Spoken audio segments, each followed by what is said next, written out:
My son posted a message in our family group chat.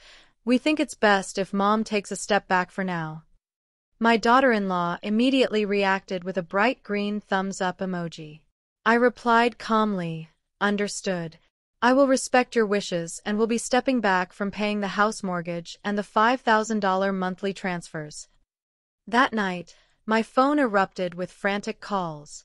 But let me take you back to the beginning, to explain how I, a 72-year-old woman who had sacrificed everything, found myself exiled from my own family with 16 words and an emoji. And how that same woman finally decided that enough was enough. Everything started 15 years ago when my oldest son, Edward Vance, brought Brenda home. His eyes were sparkling with love. "Mom, she's the one," he told me with conviction. I believed him without hesitation. I welcomed them with open arms, prepared an elaborate dinner, and brought out the good crystal, the one reserved for special occasions. Brenda smiled warmly and called me Mama Lydia from the very first day. She hugged me tightly and said she'd never met anyone as warm and loving as me. And I, foolish me, melted completely. I truly believed I had gained a daughter. What I didn't realize was that I had just signed a lifetime contract to become the family ATM. 6 months later, they married in a beautiful ceremony. I paid for Brenda's wedding dress, an exquisite ivory lace gown that cost $3,000. I also covered the flowers, the venue, and half of the catering expenses. "Brenda's parents can't contribute much, Mom," Edward explained with that apologetic tone I would come to know so well. "You understand, right? You always understand." And yes, I always understood. I always said yes. I always opened my wallet because that's what mothers do, isn't it? We sacrifice, we give, we support, even when no one is supporting us in return. A year later came the conversation about buying a house. "Mom, we found the perfect house," Edward told me over the phone, his voice filled with childlike excitement. "But we need help with the down payment. The bank requires 20%, and we just can't come up with that much." I had recently sold the condo my late husband and I had purchased when we were young. The money was safely tucked away, my security, my cushion for old age. But Edward was my son, and Brenda was pregnant with my first grandchild. How could I possibly say no? I gave them $40,000 for the down payment, my entire reserve, everything I had saved over 30 years of marriage. "We're going to pay you back, Mom," Edward promised earnestly. "As soon as we get settled." Brenda hugged me with tears streaming down her face. "You're an angel, Mama Lydia. I honestly don't know what we'd do without you." I felt good in that moment, useful, needed, valued. I had no idea I had just purchased my own ticket to years of heartache. But it didn't end there. 2 months later, Edward returned with another request. "Mom, the mortgage is higher than we anticipated. With the baby coming and all the expenses, we're stretched incredibly thin. Could you help us out for the first few months? Just until Brenda returns to work after the delivery." I worked as a freelance tax preparer. I made decent money, but I certainly wasn't rich. Still, they were my children, my blood, my future. I agreed to pay $1,200 toward their mortgage each month. "Just for the first few months," I repeated carefully. Edward nodded vigorously. "Just the first few months, Mom. I promise." Those first few months stretched into years. 5 long years of paying the mortgage on a house where I didn't live, where I was barely invited, where there was always a convenient excuse for why my visit needed to be postponed. "The baby's sick. We have plans. Brenda needs to rest." But when they needed money, there I was, always available, always ready, always playing the role of savior. Then there was Paula, my younger daughter, married to Rodney Baker. They needed help too, or so they constantly told me. "The kitchen is ancient, Mom," Paula complained. That was $3,000 for a complete remodel. Rodney wanted to take an online coding course, $500. The kids needed private tutoring, $400 every single month. Mom, you can afford it, Paula would say dismissively. We'll pay you back when things get better. Things never got better. The requests never ended. And I never said no. Until one day, I looked at myself in the mirror and barely recognized the woman staring back. 72 years old, exhausted, with wrinkles I didn't have 5 years earlier, with a body that ached from working so hard to support other people's lives. I asked myself some painful questions. When was the last time someone asked how I was doing? When was the last time I received a hug that wasn't immediately followed by a request for money? When did I stop being Lydia and become nothing more than Mom the ATM? I decided it was time to speak up. It was February, unusually warm for the season. We gathered at my house, Edward, Brenda, Paula, Rodney, and the grandchildren. A family dinner. I had cooked everything myself, as always: pasta, salad, dessert. I served the wine and waited for what seemed like the right moment. Kids, I began, my voice soft but determined, I need to talk to you about something important. I think it's time for you to start becoming more financially independent. They all looked at me as if I'd spoken in a foreign language. Edward raised an eyebrow. Brenda's fork froze halfway to her mouth. You both have good jobs, I continued carefully. You've been stable for years now. Maybe it's time for me to step back from the financial support. The silence that followed was brutal, as if I had just confessed to committing a terrible crime. Edward slammed his wine glass onto the table. What exactly does that mean, Mom? His tone was cold, almost accusatory. It means I need to think about my future too, I replied, trying to keep my voice steady. I'm 72 years old. I won't be able to work forever, and you're not children anymore. You can handle this on your own. Brenda let out a short, bitter laugh that cut through the room. So now you're tired of helping us? After everything we've done for you? I froze. Everything they had done for me? When? Where? Paula intervened quickly. Mom, you can't just cut us off all at once like this. We have expenses, obligations. We're counting on you. Counting on me. That phrase echoed in my mind, as if I were merely a utility service, an app, a renewable resource to be exploited. I didn't say I would cut you off all at once, I explained patiently. I'm simply saying we need to make a plan for you to become self-sufficient gradually. Rodney shook his head disapprovingly. This is incredibly selfish of you, Lydia. Selfish. That word landed like a heavy stone in my gut. 15 years of giving everything, sacrificing everything, and now I was being called selfish for wanting to breathe, for wanting to live. Edward stood up abruptly from the table. I think you're changing, Mom. You're not the same person you used to be. Brenda nodded in agreement. It's true. You're becoming bitter and negative. It's not healthy at all. The dinner ended in terrible tension. They left early without helping to clean up, without a proper goodbye. I remained alone, surrounded by dirty dishes and a silence that hurt more than any scream could have. I didn't sleep that night. I tossed and turned, tormented by questions. Had I done something wrong? Was I really becoming selfish? Was it my duty as a mother to keep giving until I was completely empty? The following days were strange and uncomfortable. Edward wouldn't answer my calls. Paula responded with short, cold text messages. Busy, Mom. Talk later. As if I had suddenly become a nuisance, an inconvenience. I tried desperately to explain myself. I sent long, heartfelt texts. I called repeatedly. I insisted. Nothing worked. The ice between us grew colder with each passing day, and I began to feel something I had never experienced with my children before. Fear. Fear of losing them.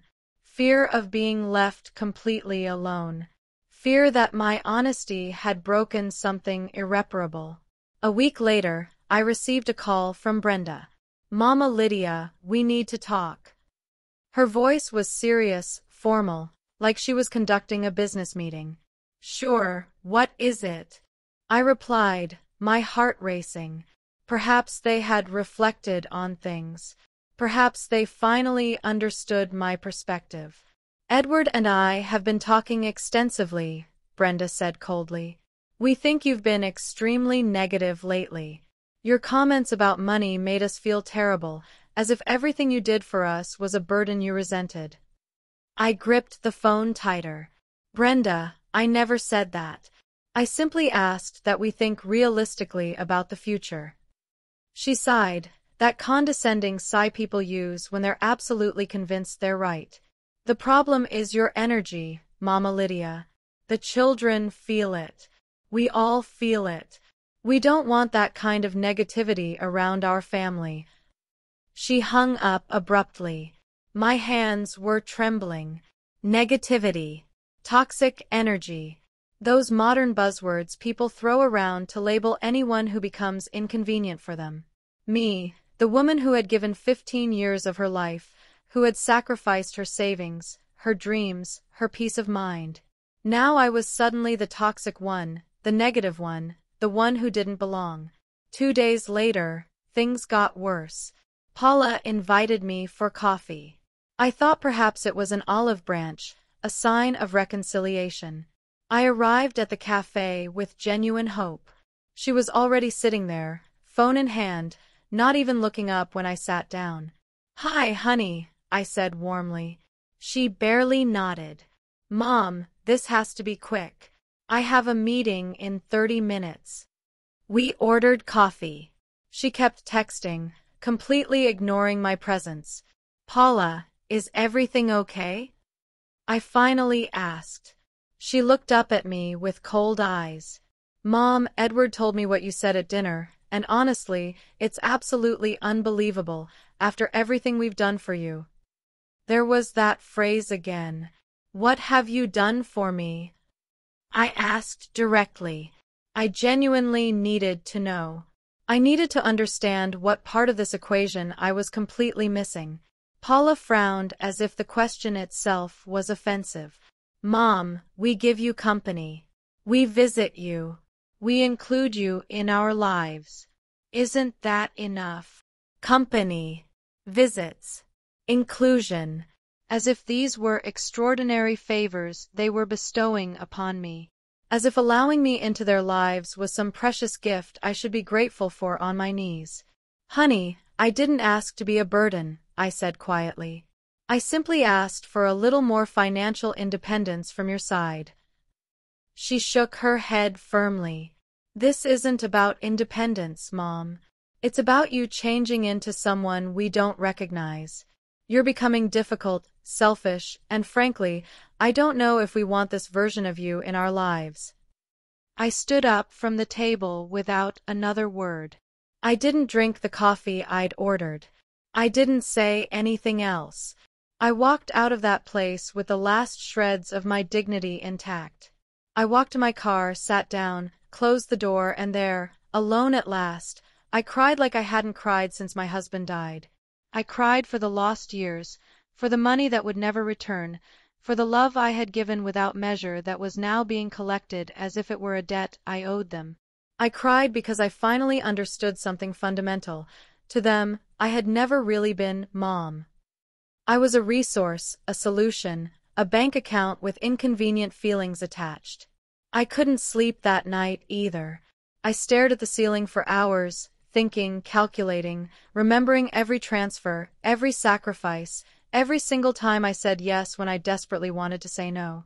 And something inside me hardened, like cooling metal, like cement drying in the sun. I no longer felt overwhelming sadness. Instead, I felt clarity, a cold, perfect, crystalline clarity that showed me the unfiltered truth. They had used me for 15 years. And now that I dared to set even the most basic boundary, I had become the problem, the villain in their story. I opened my laptop and logged into my online banking account. I looked at the automatic transfers I had set up. $1,200 monthly to Edward's account for the mortgage. $3,800 monthly split between both children for emergencies, course payments, utilities, and various extras. Everything was documented there. Everything perfectly traceable. Everything undeniable. I took out a notebook and started adding up the numbers. They grew and grew, climbing higher and higher. In 15 years, I had transferred over $200,000. $200,000 of my work, my effort, my future, gone. I leaned back in my chair, took a deep breath, and made a decision that would change everything. If they wanted space from me, they would get it. But the space would be real, complete, absolute, without my money, without my financial help, without my ATM presence. They would have all the space in the world. And I would finally have my life back. The next morning, I called the bank as soon as they opened. "Good morning. I need to cancel some automatic transfers," I said calmly. The operator was kind and efficient. Within 10 minutes, all the transfers were stopped. Then I called the bank that held Edward's mortgage. I was a co-signer, a guarantor. My name was legally on those papers. "I want to remove myself as the guarantor on this loan," I stated clearly. They explained the process. It wasn't immediate, but it was definitely possible. I started the paperwork right then, signed the necessary documents, and sent all the required emails. Next, I reviewed the credit cards. Years ago, I had given Edward and Paula supplementary cards linked to my account, supposedly for emergencies, so they would never go without anything they needed. Those cards were used every single month. Restaurants, clothes, gas, entertainment, things that were definitely not emergencies. I called the bank again. "I want to cancel the supplementary cards on my account." The operator typed away at her keyboard. Both of them. Both of them," I confirmed without hesitation. Click. Click. Cancelled. Finally, there was the joint savings account. I had opened a joint account with Edward years ago when he bought the house. "Just in case you ever need quick access to funds, Mom," he had told me so convincingly. But the reality was that he always had unrestricted access to my money without ever asking permission first. I closed that account immediately and transferred everything to a new one, solely in my name, solely under my control. I did all of this in complete silence, without notifying anyone, without drama, with the same cold efficiency they had used to shut me out of their lives. If they wanted to treat me like a service provider, I would teach them a valuable lesson. Services can be cancelled. And that day, I cancelled my subscription to being used. 3 days passed. Quiet, still, almost surreal. I felt strange, lighter somehow, as if I had taken off a heavy winter coat I'd been wearing for so long that I'd forgotten what it felt like to walk without that crushing weight. I drank my morning coffee slowly, savoring each sip. I read a book that had been sitting on my shelf for 2 years, waiting patiently. I walked in the park alone, at peace, without constantly expecting desperate phone calls, without being perpetually on alert for the next invented emergency. And then the text message arrived, the message that would change absolutely everything. Edward created a new family group chat, but I wasn't included in it. I only knew about it because Paula accidentally forwarded me a screenshot. The message read, "We think it's best if Mom takes a step back for now. We need space as a family to heal." And underneath, there it was, Brenda's bright green thumbs-up emoji, approving my expulsion, celebrating my absence.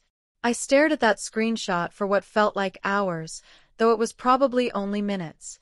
The letters didn't change no matter how many times I blinked.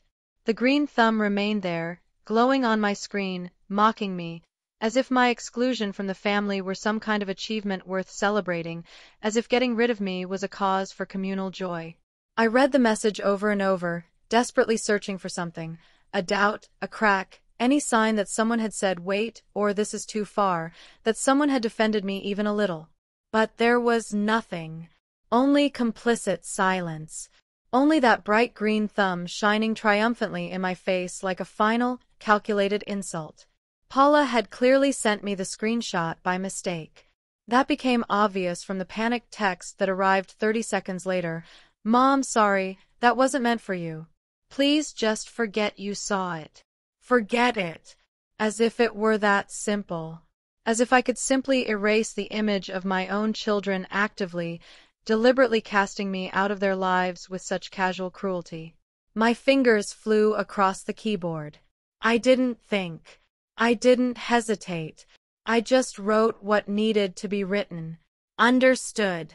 I will respect your wishes and will be stepping back from paying the house mortgage and from the $5,000 monthly transfers. I hit send on the original group chat, the one where I was still technically included. The silence that followed my message was absolute and deafening. I could vividly imagine their reactions. Edward staring at his phone with wide, disbelieving eyes. Brenda holding her breath, frozen in shock. Paula frantically rereading the message, trying to process whether it was actually real. Rodney asking everyone what the hell was happening.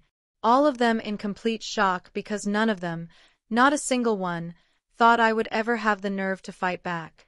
None of them believed that sweet, accommodating Mama Lydia could actually bite back. But I had just done exactly that.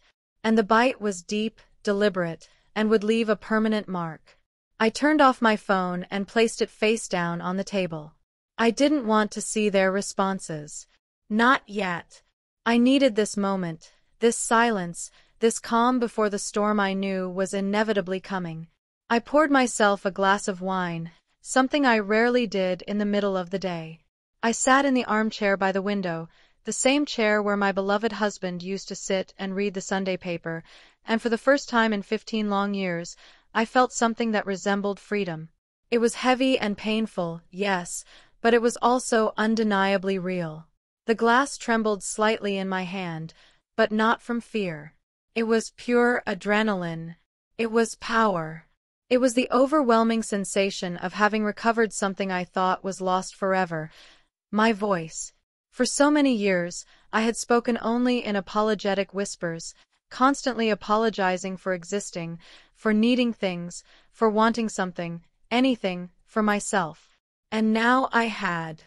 I don't know exactly how long I sat on that sofa crying. Maybe it was only minutes. Maybe it was hours. Time completely ceased to have any real meaning. All I could feel was a deep, profound ache in my chest, as if something fundamental inside me had shattered into irreparable pieces. And perhaps something had indeed broken. The image I had always held of my son, the absolute trust one had always maintained, the unconditional love that a mother holds for her children no matter what they do or how old they get. But then, in the very middle of that emotional darkness, something began to shift inside me. I stopped crying. I wiped the tears away roughly with the back of my hand, and I felt something completely different beginning to grow in my chest. It wasn't sadness anymore. It wasn't despair or helplessness. It was fury, a cold, calculating, purposeful rage that began to systematically replace the pain and grief.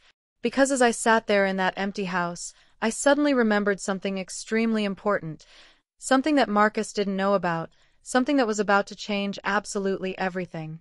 I wasn't some foolish, helpless old woman who could be pushed around and manipulated. I had lived 65 full years on this earth. I had raised a son practically single-handedly, while my husband worked exhausting 16-hour shifts to keep us afloat financially. I had managed a home, a complex budget, an entire life full of responsibilities and challenges. And over all those decades of living, I had learned one fundamental, crucial lesson. You always have to be prepared for the worst possible scenario. You always need to have a backup plan firmly in place. When I bought that beautiful car just days ago, I didn't simply sign the papers, shake hands, and happily drive home thinking everything would be perfect forever. No, I had been careful. I had been smart and cautious.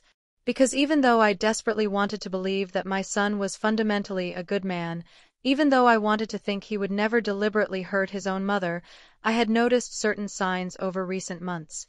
Small signals and warning indicators that I had actively chosen to ignore because it was so much easier not to see them, not to acknowledge the uncomfortable truth they were pointing toward. I had noticed the way Tiffany looked around my house during her visits, carefully assessing its value like a real estate appraiser rather than a family member. I had noticed the way Marcus asked surprisingly specific questions about his father's life insurance policy, about my savings accounts, about my plans for the future and the house. Comments that seemed casual and innocent at the time, but that in retrospect didn't seem nearly so casual or innocent anymore. So after I bought the car and drove it home that first day, I did something else, something additional that I didn't tell Marcus or anyone else about. Something that at the time seemed almost like paranoid overreaction, but which I was now profoundly grateful I had done. I visited an old friend, Walter Pierce. Walter had been a close friend of my husband's for over 30 years. He was an excellent attorney with a stellar reputation. When I went to his office and told him that I had just bought a new car and that I had certain specific concerns about my son's behavior and intentions, he didn't judge me for being suspicious. He didn't tell me I was being paranoid or overreacting or imagining things. He simply listened carefully and took me seriously. Ellie, he told me that day, sitting behind his impressive dark wood desk in his professional office, if you have doubts and concerns about this situation, it's absolutely better to be properly prepared than to be caught off guard. Prevention isn't the same thing as mistrust, it's actually intelligence and wisdom. And then Walter helped me. He helped me prepare a comprehensive set of documents, important legal documents that would protect my interests and make my position crystal clear. Documents that established beyond any doubt who owned that car. Documents that outlined clear, serious consequences for anyone who tried to take what was legally and rightfully mine. Walter prepared a notarized letter bearing his official seal and signature, carrying full legal weight. The letter explained everything in precise legal language. The car was registered solely and exclusively in my name. Anyone who took it without my explicit written permission would be committing a serious felony, specifically grand theft auto, and I, as the legal owner, had every right under the law to file criminal charges and pursue full prosecution. Furthermore, Walter attached certified copies of several crucial documents: the car's official title, the vehicle registration showing my name only, and my current valid driver's license. All of it served as ironclad proof that I was fully capable, mentally competent, and legally entitled to own and operate that vehicle without any restrictions whatsoever. But that wasn't the end of it. Walter also prepared another document for me, one that genuinely hurt my heart to sign, but which I knew was absolutely necessary given the circumstances, an official amendment to my last will and testament. In the original will that I had created years ago alongside my husband, Marcus was listed as the primary heir. The house, the savings accounts, everything we had built together, all of it was designated to go to him when I eventually died. But after seeing those warning signs over recent months, after feeling that persistent uncomfortable sensation in my stomach every single time Tiffany asked pointed questions about money and assets, I decided to make a radical change to that arrangement. In the new will, I removed Marcus completely from the inheritance. Not as punishment, I carefully explained to Walter, but as protection. If anything unexpected happened to me, I absolutely did not want Tiffany and Marcus to benefit financially from my death in any way. Instead, I wanted my assets to go to carefully selected charities, organizations that genuinely helped senior citizens maintain their dignity and independence, animal shelters that did important rescue work, places that would truly do something meaningful and good with that money rather than simply spending it selfishly. Walter included an official copy of that new will in the complete document package. And finally, we prepared one more critically important thing, a sworn declaration signed by me and officially. Screamed in silence with 19 carefully chosen words that were worth more than all those wasted dollars combined. I had screamed, I matter too. I exist too. And my existence is not defined solely by what I can give to others. I looked at my dark, silent phone. I knew exactly what was coming. I knew the frantic calls, the desperate texts, the emotional manipulation, the accusations would all start flooding in at any moment. But for now, in this perfect crystalline instant, there was only silence. And that silence belonged entirely to me. I finished the wine slowly, deliberately savoring every single sip, savoring every precious second of this new version of myself that I was only just beginning to know. 2 hours later, I finally turned my phone back on. It was like opening a floodgate. 23 missed calls, 42 text messages, voice notes of varying lengths, long, rambling texts filled with desperate emojis, all from Edward, Brenda, Paula, Rodney, even one from Jenna, Brenda's sister, who had never once messaged me before in all these years. All of them wanting to explain. All of them desperate to fix things. All of them in absolute panic because the money spigot had been abruptly turned off. I started reading Edward's messages first. "Mom, we need to talk immediately. This is a huge misunderstanding. Please call me as soon as you get this." Then Brenda's increasingly frantic messages. "Mama Lydia, you can't do this to us. We have obligations we can't meet. You can't just abandon us and leave us high and dry like this." Paula's messages tried a different angle. "Mom, please understand, that message was a terrible mistake. It wasn't meant for you to see it that way.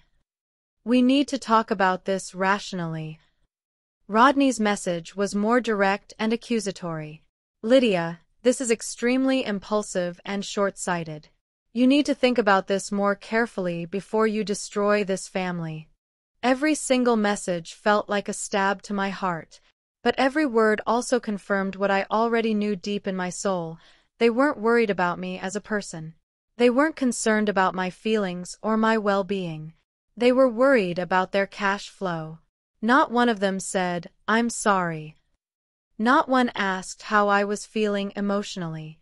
Not one acknowledged the pain they had caused me with that cruel exclusion. Just panic. Just fear. Just the desperate scrambling of people watching their comfortable lifestyle crumble before their eyes. And something inside me, some small, stubborn glimmer of hope that had been hanging on, finally went out for good. Like a candle burning down to nothing, like a light that flickers weakly one last time and then dies completely. There was no turning back now. I replied with a single message to the original family group chat. "This is not an impulsive decision. It is a thoughtful one that I've been considering for quite some time. You asked for space from me. I am giving you exactly that. But real space includes complete financial independence. I genuinely wish you all the best. Period." No emojis, no exclamation points, no dramatic flourishes. Just cold, clear, non-negotiable facts. The phone immediately started ringing again. Edward's name appeared on the screen. I declined the call. It rang again almost instantly. Brenda this time. I declined. Paula. Declined. Rodney. Declined. Every rejected call was an act of self-love, of self-preservation. Every silence I deliberately chose was a scream of dignity echoing through the void they had created. I wasn't going to give them explanations. I wasn't going to justify myself or defend my decision. I wasn't going to beg for a place in their lives like some desperate, pathetic supplicant. If they wanted me out of their lives, I would be out, but entirely on my own terms. That night, I went to bed early, expecting not to sleep at all. I expected to feel crushing guilt, terrible remorse, agonizing second thoughts. But none of that came. Only a deep, profound exhaustion, the kind of exhaustion that comes after carrying something impossibly heavy for far too long and finally letting it go. I slept soundly, without pills, without tossing and turning all night. For the first time in years, perhaps decades, I slept in genuine peace. I woke up the next morning with brilliant sunlight streaming through the window. It was 8 a.m. I had slept 10 hours straight, something I hadn't done since before Edward was born. I stretched luxuriously in bed. My body ached less. My mind felt clear, sharp, focused. I picked up my phone. 57 new messages. 13 more missed calls. Even a 20-minute voice note from Edward that I had absolutely no intention of listening to. I didn't open anything. I simply went to the kitchen, made coffee and buttered toast, sat by the window, and ate breakfast alone, calm, centered, complete. The phone kept ringing throughout the day, but I had discovered something absolutely marvelous: the mute button. Every time it vibrated insistently, I simply continued with my life. I watered the plants that had been neglected. I cleaned the house thoroughly. I organized my closet and found clothes I hadn't worn in years because I was always too exhausted, too worried, too busy solving other people's manufactured crises. I tried on a coral dress I'd bought 3 years ago and never once wore. It fit perfectly. I looked in the mirror, really looked, and for the first time in a very long time, I genuinely liked what I saw. By the third day, the phone stopped ringing quite so frequently. The messages became more spaced out, but their tone changed dramatically. It was no longer raw panic. Now it was calculated manipulation. Edward texted, "Mom, the kids keep asking for you. They're saying Grandma doesn't love them anymore. It's breaking their hearts." Paula sent, "I can't believe you would do this to us right now, especially when Rodney is going through such a rough time at work. He might lose his job." Brenda sent a photo of my grandchildren looking sad, with a caption reading, "They don't understand why their grandmother has abandoned them so cruelly." Every message was a carefully baited hook. Every word was strategically calculated to make me feel guilty, to manipulate me into coming back, to make me open my wallet once again. But something fundamental had changed in me. I could finally see the strings clearly, all those invisible threads they had always used to move me around like a puppet, like a marionette dancing to their tune. And now that I could see those strings so clearly, they simply didn't work anymore. I read each message with emotional distance, with analytical coldness, as if they were addressed to some other person entirely. Because in a very real way they were. Those messages were desperately searching for the old Lydia, the one who always gave in, the one who blamed herself for everything, the one who always came back no matter how badly she was treated.